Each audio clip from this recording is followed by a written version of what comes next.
এখন তো শীতকালীন ফলমূলে ভরেছে ফলের বাজার। এমন দিনে জলপাইও নজরে পড়ছে আপেলগুলো। আর কমলার কথাই যদি ধরা হয় তাহলে তাদের বিভিন্ন আত্মীয় স্বজনেও ভরেছে বাজার। দার্জিলিংয়ের কমলার দাম অত্যন্ত বেশি, প্রতি পিস 15 থেকে 18 টাকা করে পড়ছে।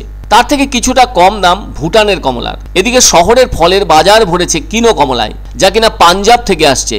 যারা কিনো চেনেন না তাদের কাছে কমলা লেবু বলে চালিয়ে দেওয়া সহজ। আবার এই ফল বিক্রেতাদের কয়েকজন দাবি করছেন কিনো কমলা কিনে প্রতারিত হচ্ছেন মানুষজন, যা অনুচিত কাজ হচ্ছে।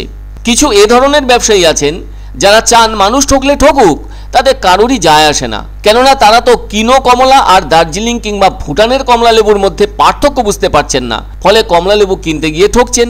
আসলে কিনো কমলা আর দার্জিলিং পাহাড়ের কমলার মধ্যে এখনো পার্থক্য বুঝতে পারছেন না অনেক মানুষ, তাই আসল কমলা ভেবে কিনো কমলাই কিনে নিয়ে যাচ্ছেন তারা। তবে কিনো কমলা আর দার্জিলিং কমলার মধ্যে পার্থক্য অবশ্যই আছে। যারা মানুষকে বোকা বানাচ্ছেন না তাদের কেউ কেউ বলছেন আসল কমলার খোসা কোয়া থেকে ছাড়ানো সহজ, কিন্তু কিনো কমলার ক্ষেত্রে তা নয়, যেন আঠার মতো লেগে থাকে, যথেষ্ট টেনে টেনে খুলতে হয়।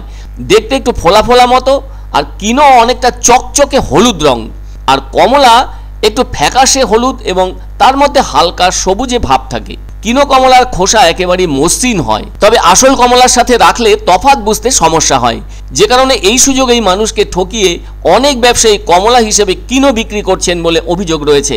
এখন তো কিনোতেই বাজার ভরেছে। বাজারে ফল কিনতে এসে এক ক্রেতা বললেন তিনি দেখছেন বাইরেও কমলা বিক্রি করছেন অনেকে, যা কোনোভাবে কমলা নয়, সেগুলো কিনো। তিনি জানান একবার নিয়ে ঠকেছেন, সে কারণে আর ওই কিনো ঘরে নেবেন না বলে জানালেন তিনি, বরঞ্চ একটু বেশি দাম দিয়ে দার্জিলিংয়ের কমলা খাওয়াই বেশি ভালো। এমনকি ভুটানের কমলারও স্বাদ ভালো। এদের পাশাপাশি কোনোভাবে কিনো খাওয়া ঠিক নয়। যারা কিনো বিক্রি করছেন কমলার পরিচয়ে তারা ঠিক কাজ করছেন না, বরঞ্চ এভাবে মানুষ প্রতারিত হচ্ছেন।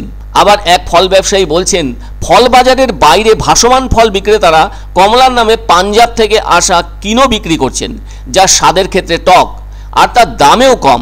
যেখানে কমলা 50 টাকায় 5টা পাওয়া যায়, সেখানে ওই টাকায় কিনো মিলছে 12 থেকে 15টা করে।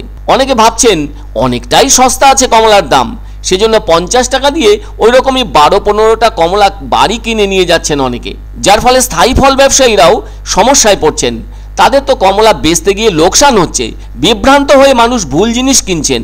আবার বাইরের এক ছোট ফল বিক্রেতা বললেন বাজারের ভেতরে বড় ফল ব্যবসায়ীরা তাদের নামে অপবাদ দিচ্ছেন, আর আমি তো আসল কমলাই বিক্রি করছি, তবে লাভ কম রেখে বিক্রি করতে হচ্ছে, ফলে পরিমাণে একটু বেশি দিতে হচ্ছে ক্রেতাদের।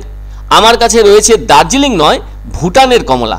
শুনলেই সেন্টটা পাবেন, উপরে মাংসটা পাবেন না, সাদাটা কমলা সবাই চিনেই না দাদা, চিনতো তাহলে এই পরিস্থিতি হইতো না।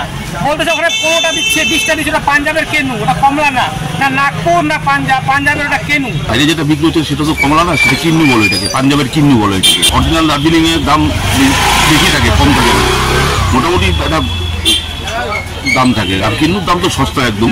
ওই কমলা বেরোনোতে আমাদের ব্যবসা এই অরিজিনাল কমলা লোকে চিনছে না। অরিজিনাল কমলার দাম, অরিজিনাল কমলা ধরুন মিনিমাম 10 টাকা পিস।